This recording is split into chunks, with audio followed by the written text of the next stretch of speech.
Please welcome to the stage Secretary Hillary Rodham Clinton. Hello, everybody.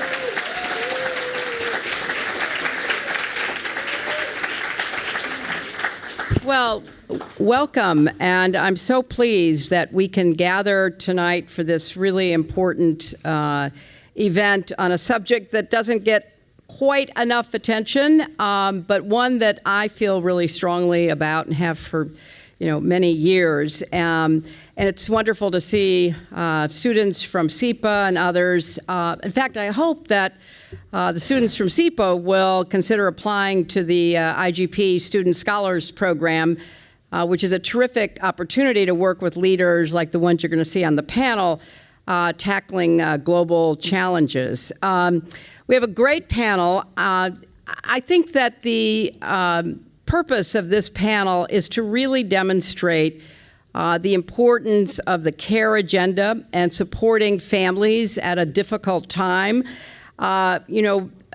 President Trump on April 6th at the White House Easter egg roll, which I thought was sort of an odd setting, told the audience, which included a lot of little children, that the federal government can't take care of daycare.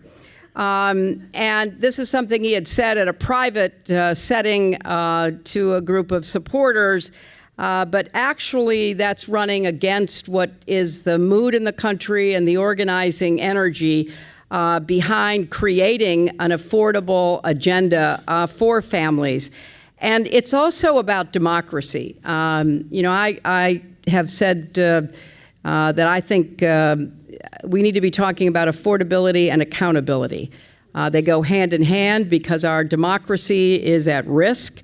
And as families face an affordability crisis with everything from housing to health care to food and transportation and certainly child care, but also elder care, other forms of care, it's bigger than an economic challenge. It's a democratic challenge as well, small d Democrat, because democracy thrives when people see results and when we not just use rhetoric, but produce results where we're telling people that we are investing in them and investing in their children. Economic inequality really does fuel the support for authoritarianism.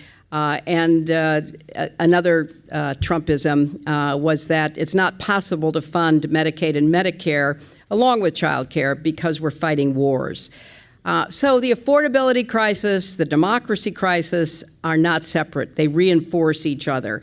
And so it's important that we do everything we can to both strengthen democracy while at the same time focusing in on the affordability agenda and creating what should be a real care economy. We've made progress, but not nearly enough. Now, I was told that I'm not introducing the panel, that the voice of God is introducing the panel. But boy, do we have a great panel. Even God would love this panel. Because this is a panel of experts who have spent their lives organizing workers and running unions, making a real difference in the public sector and the private sector, being a star in academia, all of which is well prepared them to speak with us tonight. So if you're ready, God, please introduce our panel. Welcome to the stage, Mary Kay Henry, Alex Hurdle Fernandez, Ai-jen Pu, Julie Su, and moderator Jennifer Klein.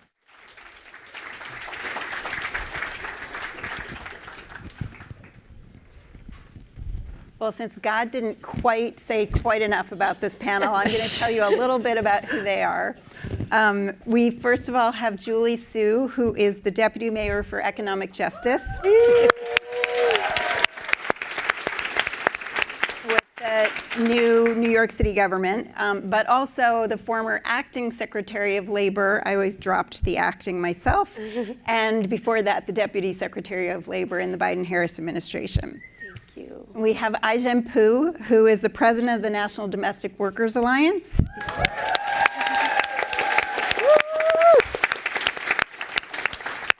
The executive director of Caring Across Generations and an IGP Carnegie Distinguished Fellow here at SEPA. We have Alex Hertel-Fernandez, who is the Herbert Lehman Professor of Government, the director of the IGP's American Democracy Initiative, and an IGP Faculty Advisory Board member. And finally, we have Mary Kay Henry, who is a American labor union activist.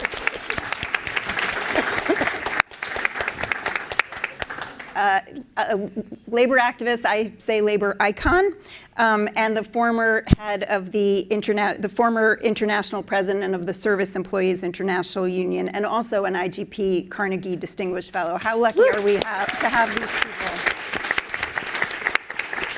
So this discussion, as the Secretary says, explores a sometimes overlooked and yet critical link between the economic realities facing workers and families in this country and the strain that we are experiencing on democratic institutions and, quite frankly, values.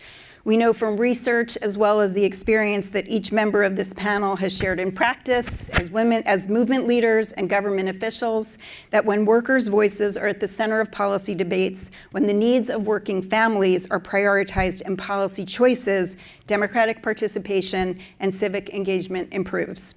We also know, conversely, and sadly from recent experience, both here and around the world, that when the needs of working families are sacrificed and economic inequality festers, the appeal of authoritarianism rises. So let's start by talking about the vision, each of your visions for policies that support working families. And I'm going to start with you, Julie. Prior to your role, as I said, in the Mamdani administration, you were the acting Secretary of Labor. And some don't associate the federal government with dreaming big and innovation, but you had a very clear vision for the changes that you wanted to make as Secretary. So talk to us about that. What was your vision when you were the Secretary of Labor, and what inspired that vision? Thank you. Well, thank you so much, Jennifer. Thank you to everybody for just having me and letting me reunite with these amazing people who are on the stage tonight. And Jen, for the work we did together in the Biden administration, you and the Gender Policy Council. I think for us, President Biden came with a really clear vision that we could build a country and an economy that put working people first. And that both made the Labor Department more important than it usually is. But it also challenged us to think about not just tinkering at the margins of the economy, but really thinking fundamentally about what it would take to build a country, build an economy that put working people first. So we were very unabashed about putting in place clear standards and enforcing those standards. Things like expanding overtime for millions of working people. Things like protecting workers from exposure to toxic chemicals in the workplace.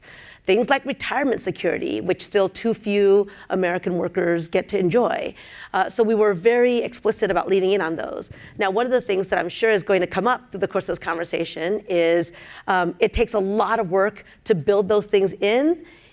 We've learned it does not take a whole lot of work to undo them all. And what does that mean for democracy and people's faith in government and in systems? But the other thing that was really important to us as a vision was to really think about how, if you leave things to the private market, it doesn't mean that the things that people really need to live a good life will flourish. It doesn't mean that those things will happen. And it certainly doesn't mean that the workers who make those things possible get treated well. And so we were really focused on, what we called an industrial policy that would really focus on growing certain industries across the United States that people needed to live a good life. Mm-hmm. Care was one of them. We didn't get as far as nearly as we wanted to get. But really trying to think of government as having a muscular role to play in developing the kinds of things, the kinds of industries that should characterize the majority of an economy. And I think the other thing that has to be said in all this is that supporting workers themselves having real power is key to all of this, right? It's part of democracy. It's also part of basic a government that works. And so we were very explicit about supporting unions and expanding union density across the country, as well as just the many ways that we wanted to see workers have a greater role and control in what they could do in the workplace, which always translates into them having more power in other aspects of their lives. So that was our vision. We worked really hard on it for 4 years, and again saw tremendous gains. But also, I think what needs to be said in this moment is just how easily and how fragile those things are. And I think the challenge before all of us is how to build those things in a much more sustainable way. Yeah, and luckily for us, you are now here in New York City. And I really think, to state the obvious, local governments, particularly governments like New York City, but local governments across the country, states across the country are really those laboratories for democracy and for rebuilding those policies or building those policies. So just talk a little bit about your vision for New York. Yeah, so after the Biden administration, I went back home to California thinking that that's where I was going to stay. And you all here in New York City decided that you were going to show the world what is possible. And I was swept up in just the excitement of Mayor Mamdani, his vision for the world, his vision for New York City, and the idea that you could both really show what democracy can do when people step up and feel hope and participate, and what is possible even in a very hostile climate in this country at the moment. So could we show through New York City, the largest city in the country, that something different than what we were seeing from the federal government could actually happen. And so Mayor Mamdani created a position called the Deputy Mayor for Economic Justice. Yes, providing, the very clear idea that we would measure what government can do and also what our society could be, not just by, sort of traditional measures that have always been used, but by actually justice, right? So how do we build a city in which every lever of city government is used to advance justice? What does that look like? Who gets to be at the table when you do that? And what kind of policies need to be in place? And as he said from day one, there's this thing in government where people promise things on the way in, and then when they get in, there's this tremendous pressure to modify expectations, right? And he said very clearly that was not what he was going to do. And it's been just a little over 100 days, but I think we have demonstrated that there's a lot that's possible when you have leadership that is willing to dream really big and then put in place the things to deliver on it. So childcare, right? Universal childcare. He made a promise about that. Many people said it hadn't happen. There's now $1.2 billion in the city to make sure that we can actually provide childcare. Housing is another big deliverable. Making sure that people can afford to live. Grocery stores, we just talked about this. And I think the thing to say about New York City is we recently released a true cost of living measure, which shows that 62% of New Yorkers cannot afford the basic cost of living in the city. 62%. And when you break that down on the lines of race, it's actually 44% for white New Yorkers, and it's much, much higher for communities of color. And so that's not an individual problem. That's not a community's problem. That is a wide-scale public policy failure. And so the vision in New York City is to demonstrate that those policies were made and we can unmake them.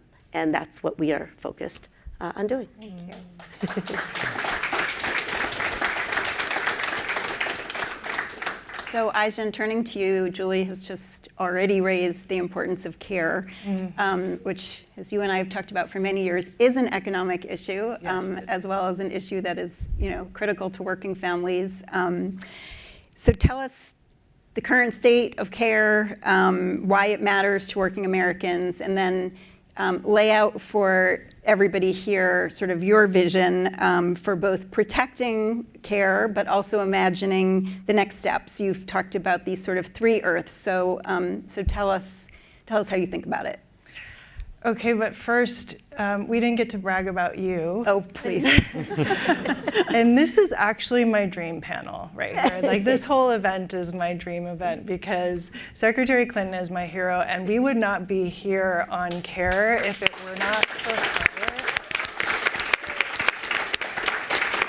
championing these policies as economic policies for her entire career when no one else was doing it.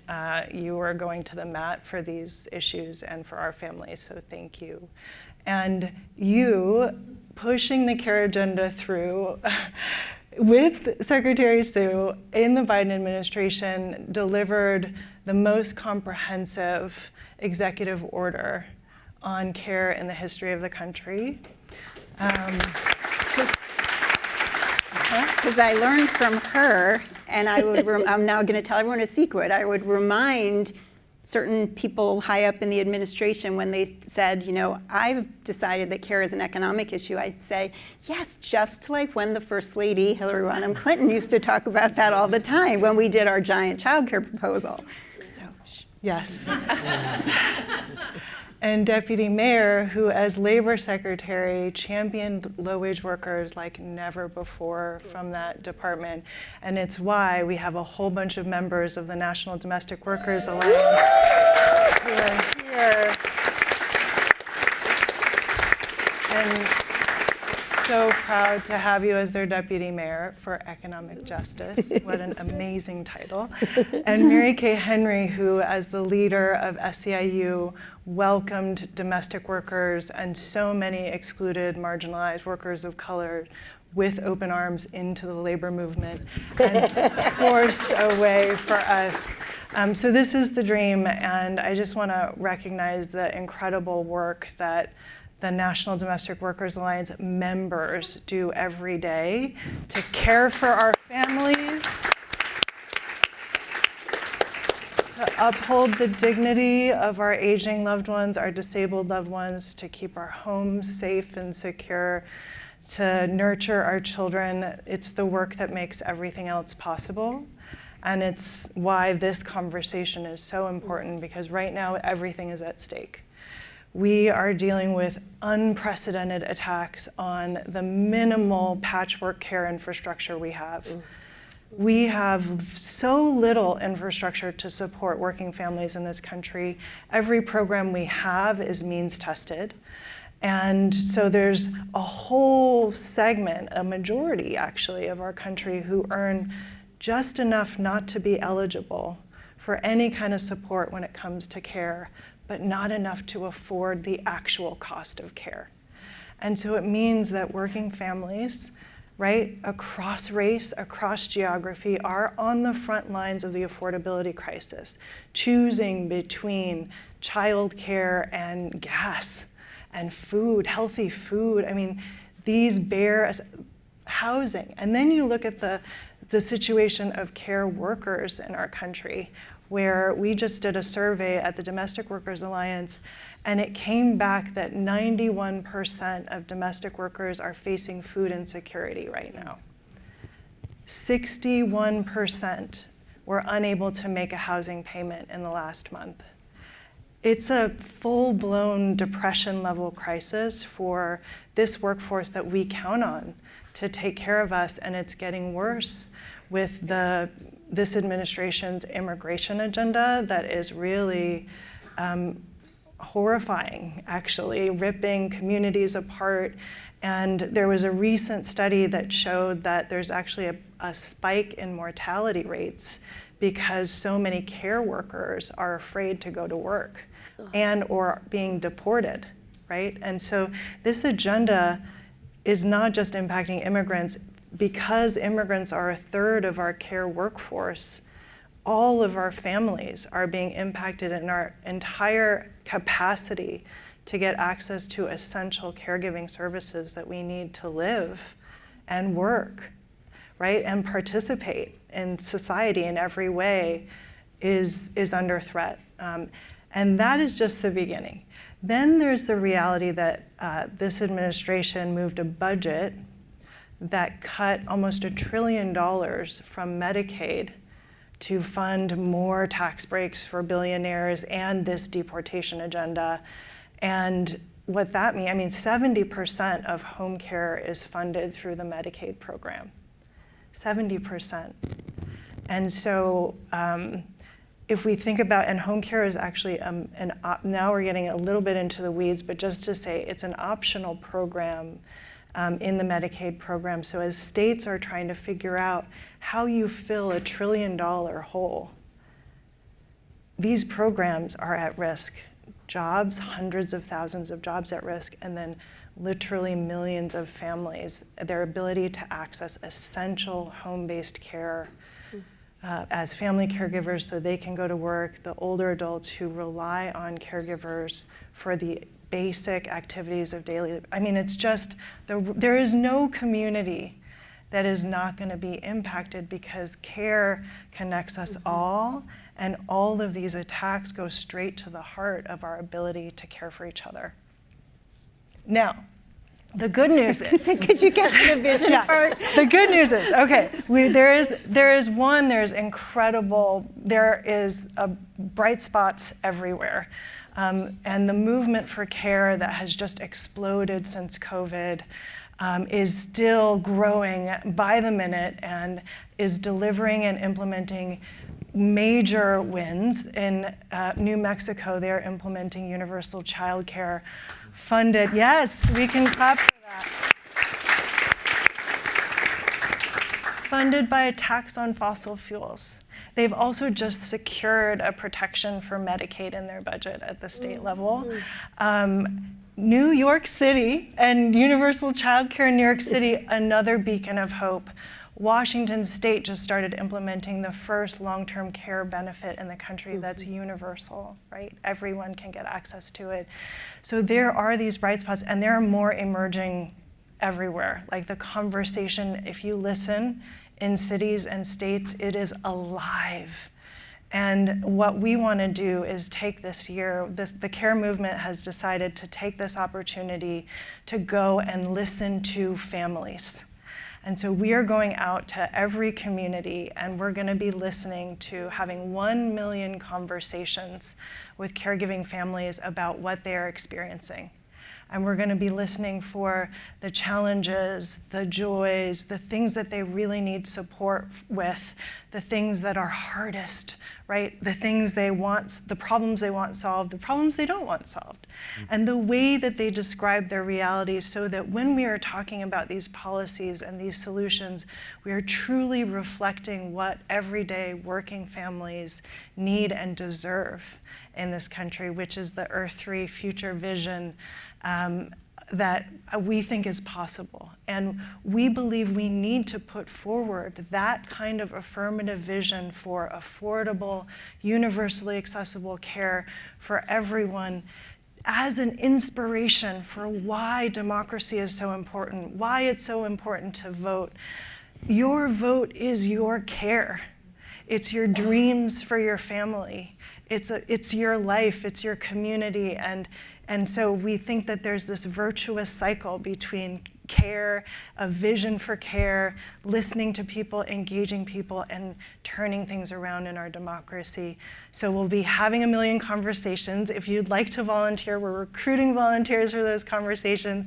And then we're going to be having a big family care convention next year, where we're going to be reading out to everybody what we heard from families and launching a new vision for care that can inspire everyone to continue to engage and to see participating at the ballot box, being engaged in our communities in democracy is about delivering care and everything else we dream of for our families.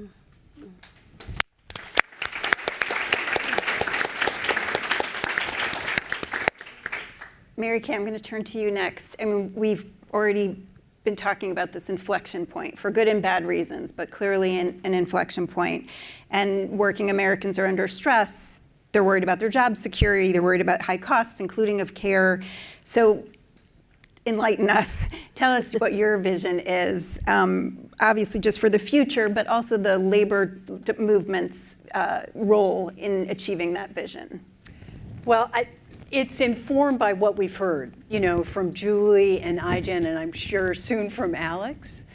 But the vision that I hold inside of me has come from 40 years of organizing and listening to people that are working 2 and 3 jobs and are the ones you just described, not being able to make ends meet in spite of their best efforts, and who come to understand through trying to join and form unions what Julie said, which is, this is not my fault that I can't provide for my family. The systems and structures aren't set up for me to succeed. And this is true for tens of millions of working people in this country, and it is wrong. And their vision is pretty simple, which is, I want every human being in my life, my community, my family, to be able to live a life with meaning and purpose. And so for Jamila Allen, who's a Waffle House worker who at 19 organized all the other Waffle House workers in her store to protest 110-degree heat, and Secretary Sue came down and listened to her and helped make a heat standard, the first in the nation possible, as a result of Jamila's organizing. She has a 2-year-old, and she wants that 2-year-old to be able to dream a dream of what they can be in their life and not have anything in their way. And that's not true for most of the children in this country right now. I remember meeting Nequacia LeGrand, who was a fast food worker here in New York, that one of the first to strike. And she was on the Stephen Colbert show. And I was in the green room with her. And you would think if you were going up on the Stephen Colbert show, you might be a little nervous. Not Nequacia. Because what she said to me was, I want to fight for a world where my child isn't going to have to put up with what I've put up with. And so that's what I mean about meaning and purpose as a key vision. And then the other thing is time for care. Like, working people want time to make sure that their caregivers are well paid and have, but also their own time to care for their children and their elders in their family, and we don't have it right now. So that's another key piece of the vision. And then the other thing that I also have been inspired by Secretary Clinton about is we need a healthcare system that allows for everybody to get whatever kind of healthcare they need without a cajillion different requirements that people have to hoop through in order to get access to that care, and public education and housing and so on. And I'd say the final thing is that many working people that I've had the privilege to walk with also want a planet that their children can breathe clean air and drink clean water. And they want that to be true for the subsequent generations as well. And so that's a key part of the vision. And I think the way the labor movement helps contribute to that vision is by making sure, as Ijen has done, that the workers who do those jobs are the ones telling the story about what it's like now and what their dream is for how it can be different. And making bold demands that aren't just about the politics of what's possible, but what seems impossible at this moment, but that if we join together, we can make true in our lives. And my lived experience is the key feature that the labor movement brings to realizing those two things is the ability of working people to join together and stop things or disrupt things to bring attention to the issues. So it could be a strike.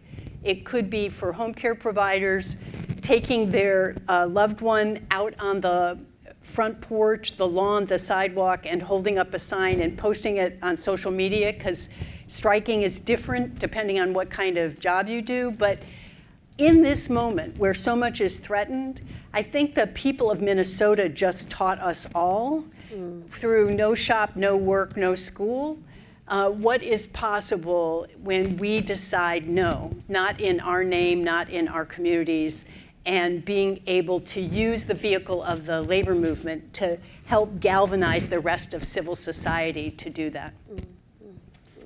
Thank you.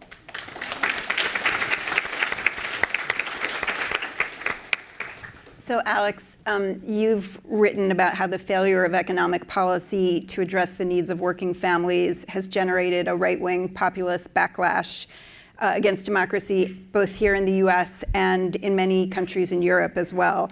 So can you walk us through that research and tell us what it shows about the connection between economic policy, populism, and democracy? Yeah, and thanks for that question, Jen. And I wanted to start with a shout out to another great labor leader, Frances Perkins, who just had her birthday. I know, Deputy Mayor, you celebrated that. And as I think about this panel of incredible labor leaders and thinkers, I just think about her legacy living on right now here, too. She also understood the importance of democracy in the workplace translating into democracy in government, and that when workers have a say, in particular, organized power in the workplace, that it strengthens the civic fabric of our society and our politics as a whole.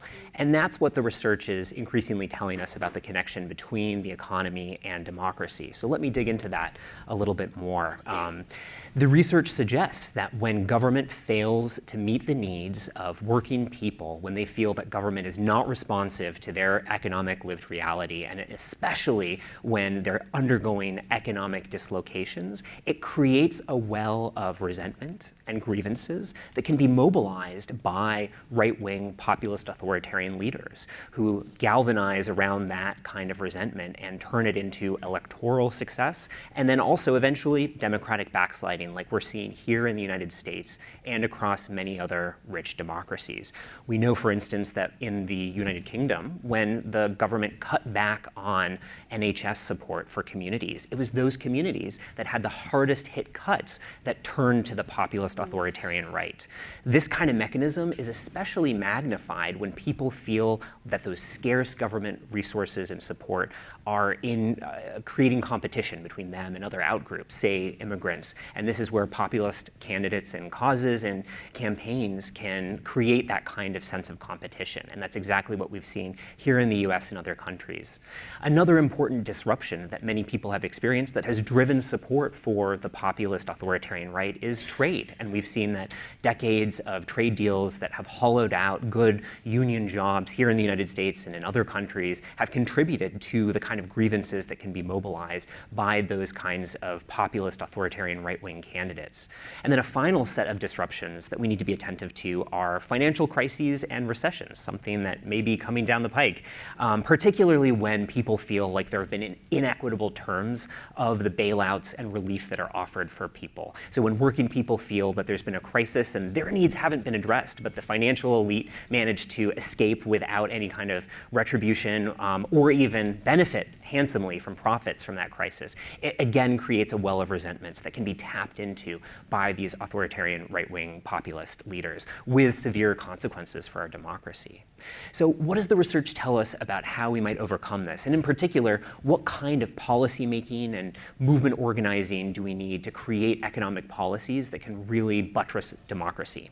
Well, I think one key thing that we need to be taking away is that our economic policy needs to be designed with democracy in mind. When we're designing economic policies, we tend to think naturally about the economic costs and benefits of a particular proposal. But we should also be asking ourselves, does this help people see themselves in what government does? Does this help confer status and dignity on people?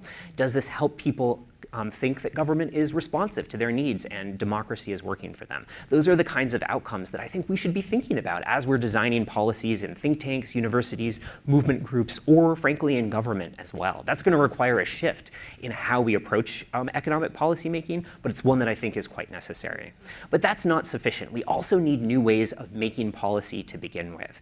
I think here a lot about the Bidenomics agenda that Acting Secretary Sue and Jen and so many people in the audience and I had the chance to work on that was intended to support working families, especially in distressed communities, in precisely the ways that you might expect would have built stronger support for democracy. We made incredibly important progress, but it was incomplete. And I think it was incomplete because people often were not part of the process of making that policy. There were important ways in which that was true, and I think about the Department of Labor and the kind of unions that we worked with, the domestic workers, for instance, where people were able to be part of a movement that was was pushing for policies that they had a role in setting for themselves. But that wasn't always the norm. And research I've been doing suggests that many people just didn't know about the work that the Biden administration was doing, including, frankly, many workers and people even in the labor movement. And if you're not part of the process of making the policies, then you just don't have a stake in what government is doing or how democracy is working. And that's why it's so exciting to hear about the kind of work, Ai-jen, that you're leading with the domestic workers, where the workers who are most affected are in the driver's seat of driving the proposals and working with government to implement these policies, because that's exactly the kind of new mode of policy making that we need to ensure that more people see themselves in what government is doing and that democracy ultimately is delivering for them. And so I think those two changes in approaches are just really crucial for us to think about as we prepare for a next governing moment. I wonder.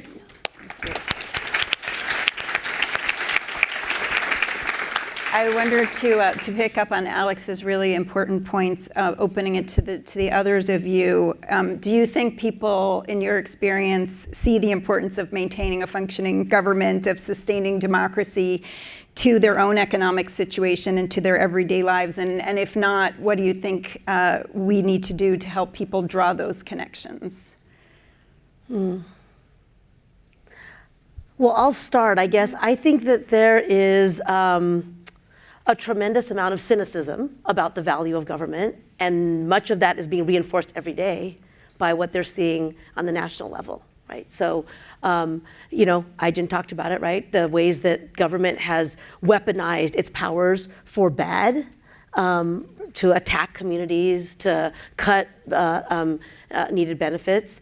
I also think the tumultuous ways that you sort of see that government can do a little bit of good and then a bad, like the instability is bad, right? Like because people's lives, people who follow political cycles think about everything in terms of like next elections, but people who just want to live their lives want there to be stability and predictability. And when elections lead to the opposite of that, I think they care less about who's in office than that just government doesn't work for them. And that you see reflected, I mean, Alex, in all of your incredible research, also just, here in the United States in terms of whether people vote, right? Whether people come to participate, which is why I do think what everyone has talked about, I feel like it just shouldn't be that hard to do the things that we're all talking about.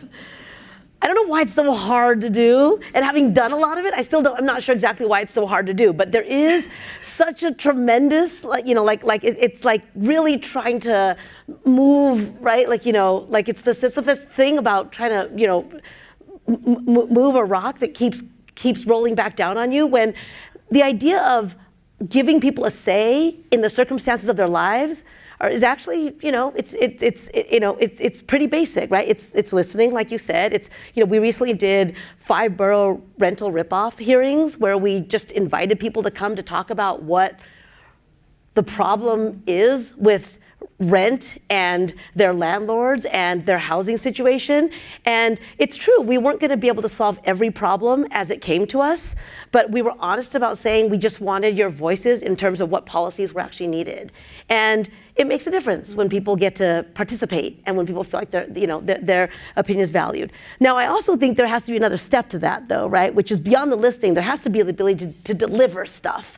And I think there's also tremendous frustration about people who don't want to be heard anymore because they feel like they've raised their voices a number of times and it doesn't actually make a difference. So I guess I would say all of that to say, I do think that because there's been such a failure, especially in a large way, of what the federal government has been doing in terms of making people's lives better, the cynicism is really deep, and there is a lot that can be done, especially at the local level, to push against that. But I think that cynicism is unfortunately, well earned at this point, and we've got to deliver a lot to demonstrate that something is different. And I think the message is that it's not that government can do everything, but it's that government can do something. And that something is really, really important, and it has to be done in conjunction with people who for so long have felt failed by it. Yeah. So Alex, maybe you could answer Julie's question. Why is it so hard? I mean, I think your research is really interesting.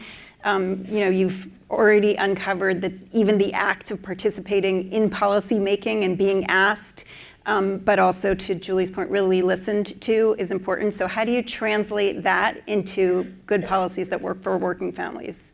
Yeah, I mean, part of it is a change in how we do policy, which I think is incredibly important, centering the people who are most affected and making sure that they have a say in determining the kind of agenda that they want to put forward to government.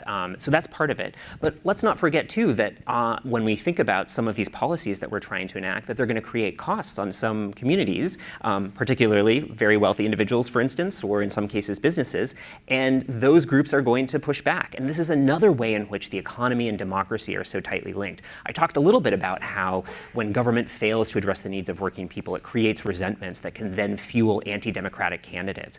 But by the same token, increasing economic inequality means that we have a group of elites who feel less attachment to the democratic system and also have the means to be able to invest in trying to undermine efforts, for instance, to raise taxes or make it easier for people to unionize or for the government to regulate, for instance, working hours. And so I think it's important that we grapple with the power distribution that we're confronted with and think about ways that we can build people power in durable ways to be able to challenge that kind of entrenched economic interest. We've done it before in this country, we've done it before in other countries, but that needs to be part of the conversation as well. I was just thinking about the word that Secretary Clinton used earlier, accountability. Yeah.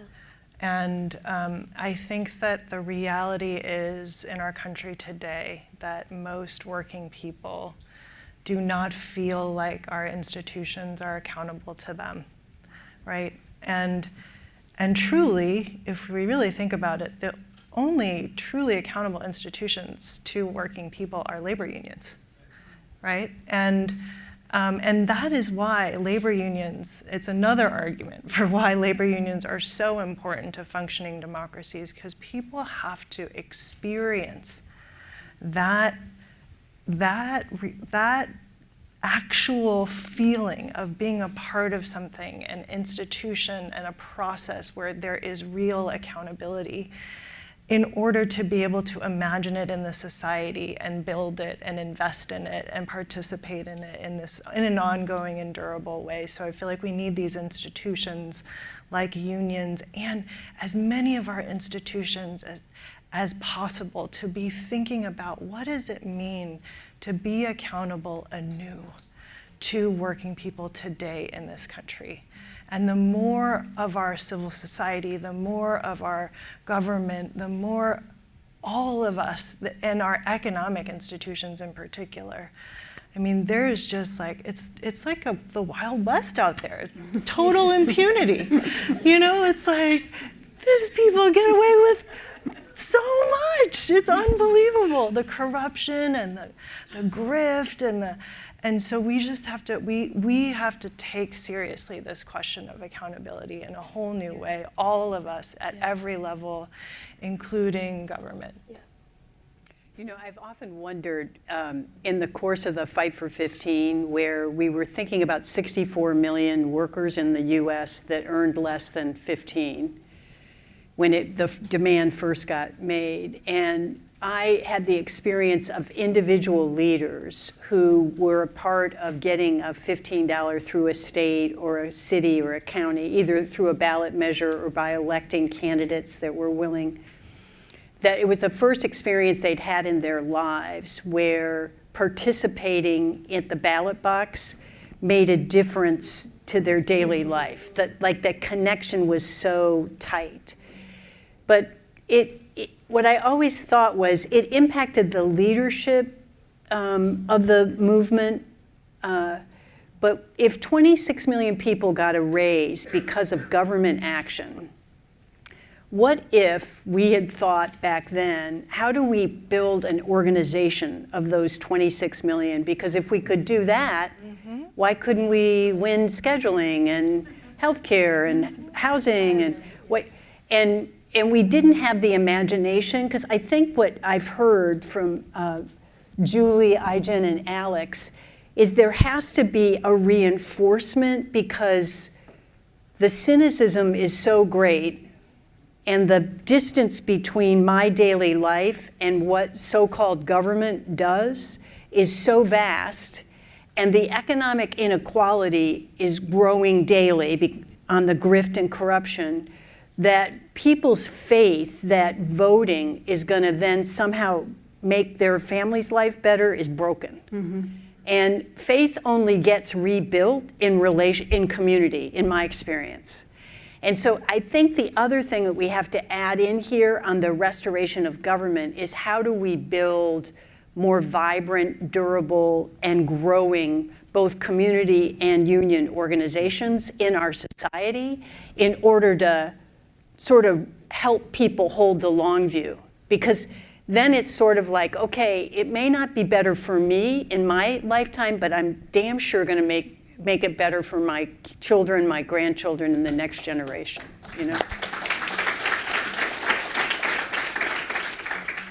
Yeah, and on that note, you know, we've been experiencing these sort of repeated attacks on democracy and labor, totally linked by the current administration. Congress is meanwhile stalled. We didn't get to them yet. So, you know, what are those examples where you see progress, positive things even happening across the country, either within labor unions, in the care economy, the coalition, sort of, what do you see that gives you hope? Well, I've been really encouraged, actually, by a model I know, Deputy Mayor Sue, that you've helped pioneered in California of the government partnering with community and worker organizations to help people better understand how government works and to ensure that they can access their rights. This is happening across a number of cities and states, and we now have a growing body of research that suggests that these kind of partnership models don't just help government work better, but it helps people understand the role that government can play by ensuring that their rights are real. When you have the ability to go after your employer for stealing your wages or violating fair scheduling laws because you have this trusted connection to a worker organization or a community organization, it helps rebuild that trust in government and show you that government can really deliver. And it also helps the organizations, Mary Kay, to your point, build their organizational muscle and be able to organize new workers. So I'm really excited about those ideas of partnerships between government and community and worker organizations that could be built out more. Yeah, just even amidst all of this crisis that we've just been talking about, Virginia, for example, became the first state in the South to pass comprehensive paid family leave.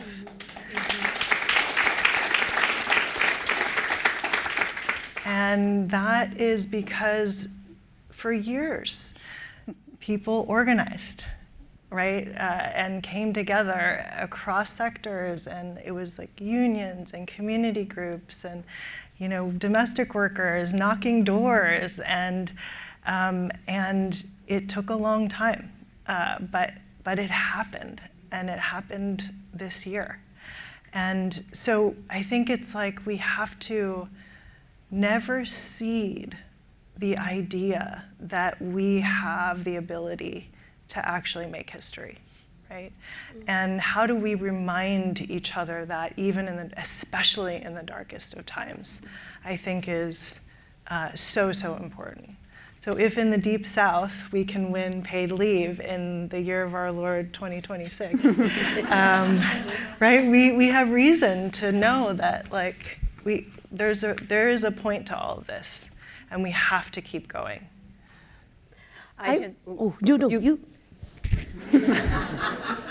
Ijen's example just made me think of what's happening in Durham, North Carolina, where there's a coalition of labor and community organizations who together at the beginning decided what do we want in our community and how do we work together to accomplish it, as opposed to the unionized workers inside of Duke University thinking about their demands separate from the teachers who are struggling in an underfunded public school system in the city of Durham, separate from the civil rights activists that are deeply concerned both about voting rights and the gerrymandering going on. And so a whole host of issues.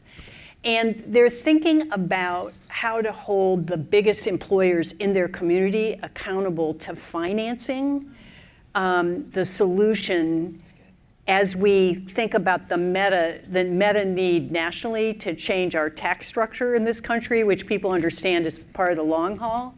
But could you imagine the Durham Rising both holding local electeds and state electeds accountable, but also setting their sights on Duke University, who has billions of dollars that has been earned in that community, and thinking about how Duke, together with the state and the city, could finance what's called a trust fund that community can then think about how to raise wages and improve jobs, but also invest in public education and other needs that have been identified. So it's sort of a workaround, I would describe, Jen, but it's a way of thinking in the way Alex is challenging it. How do we change how we're imagining making progress as we're having the big fight on the authoritarianism and backsliding of democracy as a way to create light for people to imagine if they could pull that off in Durham, why can't we do that in San Antonio or wherever in the country?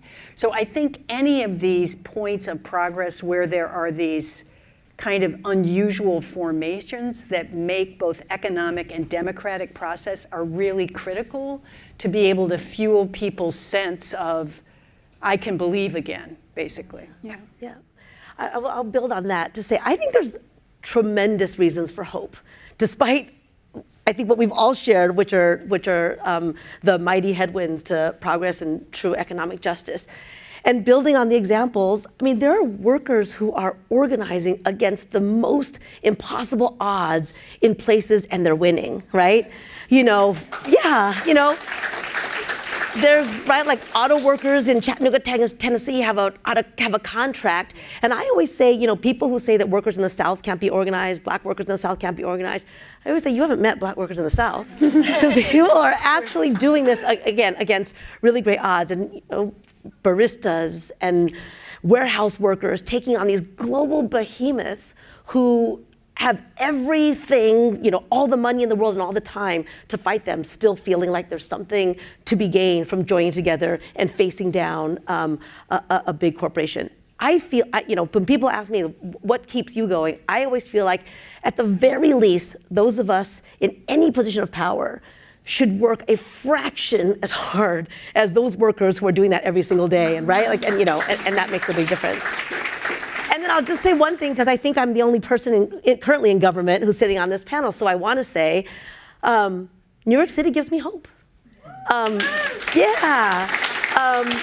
And Mayor Mamdani gives me hope. And I think one of the things that happens in government, and I know that I'm sure there are people in the room who could speak about this even more than I could, but is that in addition to the issue, sort of building on the issues that have been identified that are problems, I think that sometimes people in politics are the problem. Because you get elected or you get into office, and then you're like, well, I just want to stay in office. And so that is, right, when I said, why is it so hard, I would diagnose as that's one reason why it's so hard.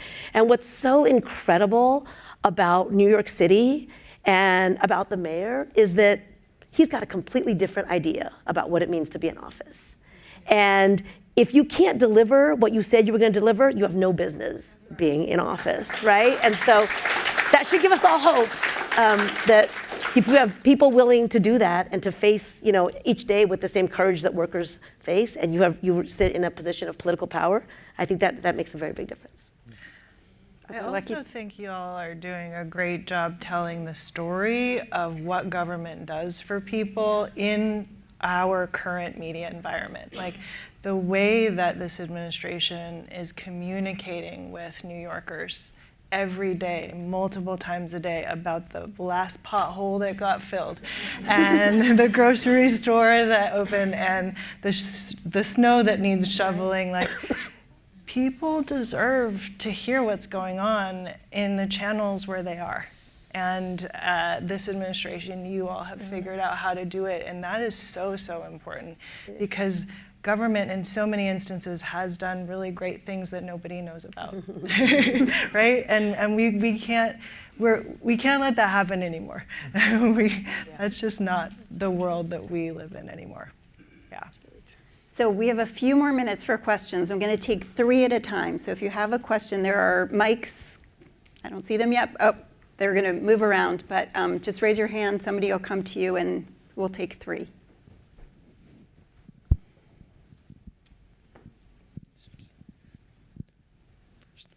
Hi. My question is that you guys talked about how it's important that healthcare workers are making a living wage, and also that care is becomes more affordable. But those are contradictory goals, right? Because if you're going to have higher living wages, that's going to make care more expensive. So how do you balance those considerations, and how do you reckon with that contradiction? The fact that the median income of a home care worker today is $23,000 per year in this country actually means that we have a 26% turnover rate in home care. There's constant turnover, and that is very expensive, right? And there's just so many ways in which the starvation of our care infrastructure has created a very expensive, also poverty is very expensive, right? And so what we could be doing in terms of fully funding a care system that makes care affordable and accessible and raises wages, which actually there was a proposal on the table, for example, in the Biden administration, to invest in Medicaid in such a way that would both make care more accessible to people who needed it in the homes and also raise wages. And everyone saw that those two things were totally interdependent, right? Because if you can't sustain a workforce, you can't give people access to care, right? You can't sustain care. And so it's instead of thinking about it as an expense, it actually is the way care gets delivered and becomes accessible to people. So I think our mental model around it just needs to adjust. And the thing about a care job investment, Larry Katz, economist at Harvard, calls them the triple dignity investment, because you invest in making a job, if you raise the wages and improve the benefits for a care worker, it not only helps her and her family and her community, but it supports the dignity of the working parent or the working family caregiver who then can go to work and participate in the economy.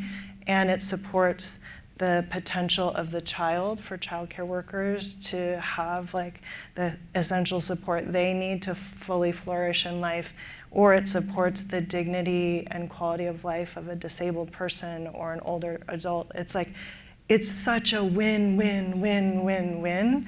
And the economic benefits of that are just off the charts. And so I think the way we think about cost and expense when it comes to care just has to be completely reorganized. To give just a really striking example that I remember from our time at the Department of Labor, this was research that came out of the pandemic showing that when you pay poverty wages to nursing home workers during the pandemic, it meant that they had to have other jobs at other nursing homes, and they became vectors for infecting the patients across these facilities because they couldn't afford to have just one job. And so there's a clear health cost to the kind of poverty wages that we pay a lot of our care workers. And I just wanted to add, in Montreal, Quebec, care workers, then this is dated information, 5 years ago were making $50,000 a year because the people of Quebec decided it was a value that they wanted to invest in. And no family paid more than $6 a day for their children to get care. So it was a cost that the society there agreed had to be shared. And I just think it goes to what Ijen's saying about our mental model here is if this goes up, I have to pay more because we haven't fought for the social compact of what every human being deserves. And that's this could be a part of it, as a big change. I want to say back to you, why is it okay that the top 1% in this country just got trillions more in our taxes? As opposed to why can't caregivers earn what it should be worth to care for the next generation of children? That's the question. Do you mind? I know we were going to take 3 questions, but this one is so important because I do feel like it is the way that a lot of these questions get framed, right, as like worker against consumer, and it's a very common framing that maybe just to drive the point that my co-panelists have already made so beautifully is if you think about the things that people need to live a good life as the kinds of infrastructure society should invest in, then you can think about it differently, right? Like we don't say that people should build like their own roads and bridges, right? We don't say that people, we believe in certain things should be public because they're that important to a society. And I feel like one of the things that we need to all reckon with is what kind of social and economic infrastructure do we need as a society? And instead of thinking of it as one caregiver and one cared for person, right? What's the infrastructure that we need for society to really function at a high level? Because the private market fails to provide that thing. And if that thing is important enough, then we should think about it as a public good. And for the care, I think there's just no question that's one of them. And I know we've all thrown out a whole bunch of things, but one of the other things that we said, we studied at the Department of Labor was that if this country invested in just care and family supporting policies like paid leave, the way that comparable countries do, Germany, Japan, it would generate $775 billion of economic activity in this country a year. So to Alex's point about what are we counting? Like, why aren't we counting the value of democratic participation? We should be counting what gets generated by that workforce and by that work when we count what the costs are of what we do and what we don't do, right? So when we say $775 billion, I think it changes the whole calculation. And then instead of everybody saying, gosh, how could we afford to do it? I think the question becomes, how could we afford not to do it? So I think thinking about things as social and economic infrastructure is really important. And that's one of the things I'm excited about in the city, where we recognize there are public goods that have been used for a really long time to fund private enterprise and to benefit private companies, public land, public deals, public capital. And if we reoriented our entire thinking to how could those public goods be used to lift up the public good, what would society look like then? I think there was one back there and one here, and why don't we take them at the same time and then the panelists can respond. Hi, thank you so much for being here. Secretary Clinton began this event by saying that democracy thrives when people see results and when we tell them about our results. That's a theme that's come up throughout this conversation. I worked in Washington, D.C. on passing the Inflation Reduction Act. I saw the benefits of creating lots of blue-collar jobs for American workers. So often these working communities don't actually hear about the benefits that government is creating. And so I'm wondering where you see the break in communication happening, what is actually not coming across in terms of a systems question, and what can we do better? We talked a little bit about what the Mamdani administration is doing, so I'd love to hear some thoughts on how we can communicate better.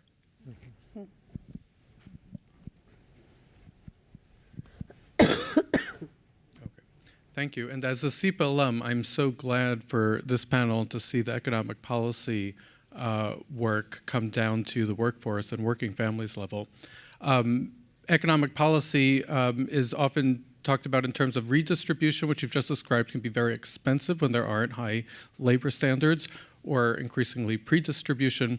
But this is also touched on, or I think, Alex, you talked about power distribution.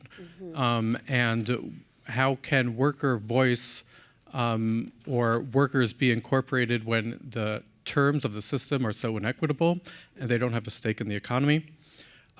So the organizing effect or examples that you've pointed out, and you've linked very concretely to the crisis of the American worker, to the crisis of democracy. I was wondering if you see any living examples or light at the end of the tunnel in how worker organizing or the building up of worker power is also feeding back into democratic participation and may give us optimism in 2026, 2028, or at state levels. And sorry, there was one more question. If you can be brief, just yes, throw that one in there. Sure. I was just curious if any of the panelists could speak to kind of what they're watching, particularly at the federal level with some of this stuff. So I know for me and a lot of people I talked to about this, there was a surprise that kind of the increased focus on antitrust, particularly during the Biden era, created an opening for labor with focus on monopsony as opposed to monopoly power. That was kind of a novel theory that was being used to stop like the Simon Schuster merger. I think it came up a bit in the Albertsons case. So I'm curious, I mean, obviously like bread and butter organizing is critical, like making policy is critical, building coalitions is critical. But what like little technical things are you all maybe looking at and wondering if, I mean, maybe beyond the Trump administration, obviously, but in the coming years where there's just existing law that really can support, lots of what we're talking about. What are you watching? What needs to change? Why don't we go down the line and you can pick whichever part of those amazing 3 questions you'd like to take on. Oh my gosh. I don't know, just like yes to all of them. So I'll let somebody else talk about communication. I've said it. I also take no credit for it. We have a very effective communicator in the city, and it is not me. And we're really happy that but I do think that is a really important part, and thank you for your work on the IRA. I think what Aijen said is true. There's things that government has done that is good that people really don't know about. I traveled the country talking about some of those things, and I think that's true. But I also think there's something real that we have to reflect on about, it's not just a communication exercise. If people can't feel it in their day-to-day lives, how have we fallen short, and what more did we need to do? And some of it is that tension between, it just takes time to implement big things sometimes, and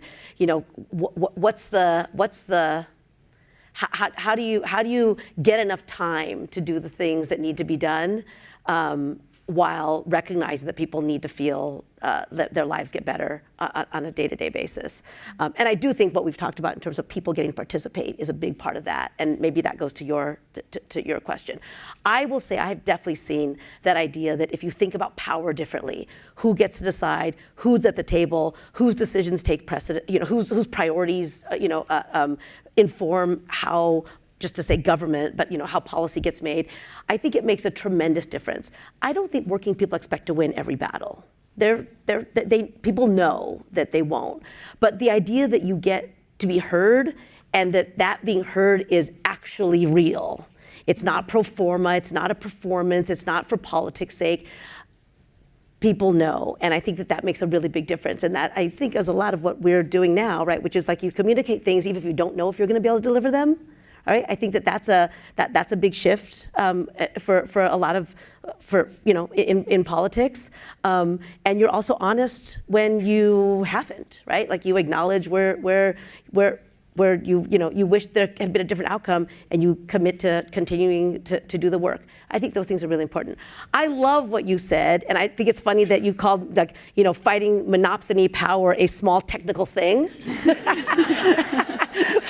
But I think I know what you meant, which is something I think about a lot, which is what powers are already in place that government and we, the people, have not fully utilized already. Because there is this tendency, especially, I've seen it in every level of government I've been at, where people want to say, well, somebody else needs to do something for me to be able to do this thing. I need more power. I need more laws. I need more budget.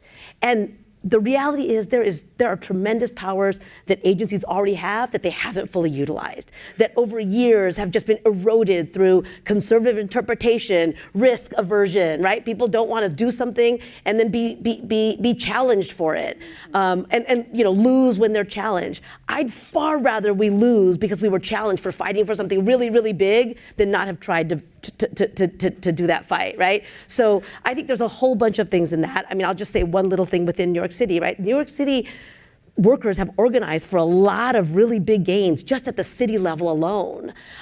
Protections for delivery drivers, for example, right? Protection. I know, for sure. A hand to that, and it is our job now to enforce them. And I hope you see, this is not just something that we're trying to do at the margins. This is something the mayor stands fully behind. And I was at the Prospect Park Zoo last week because we brought a case against Hungry Panda. for stealing from the small businesses that they were delivering for, right? So again, worker interests and small business interests are often aligned, but they're often pitted against each other too in this grand, like capitalist story that we're told. And I think that, we were at the zoo because the mayor decided that we went after hungry pandas, so we should stand in front of the red pandas, something I would have never thought of in a bazillion years. But that's an example of a power that we have that we were willing to unapologetically utilize to say, not on our watch, not in the city. You want to do business in the city, you play by the rules, or you don't get to do business in the city. Yeah.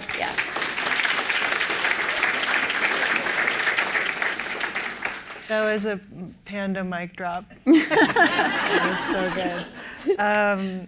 I'll take the attention question really quickly and just say that I think what we have to recognize is that there are at least two truths in every situation. There's what's factually true, and then there's what's emotionally true. And they're not the same, but both drive people's behaviors and decisions, and we have to really understand the emotional mood of the country and of people. And I think people feel unsafe, and people feel like alone a lot of the time, and our social media environment and the fact that the world's most powerful corporations spend billions of dollars fighting for every second of our attention. That is what is in our brains. Our brains are getting rewired. And so we are in a really challenging environment as human beings right now.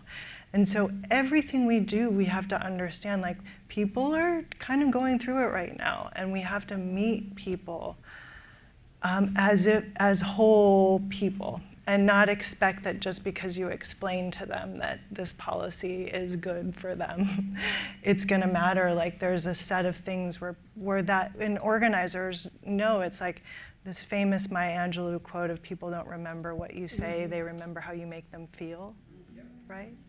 We have to meet people where they are and understand that how they feel may or may not be rational, but it is their truth.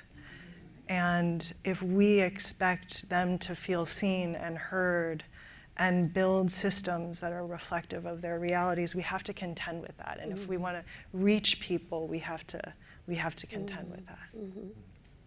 That's beautiful. I love that. So I'm wondering if there's a synthesis of some of these new approaches to policymaking for democracy that I could weave together.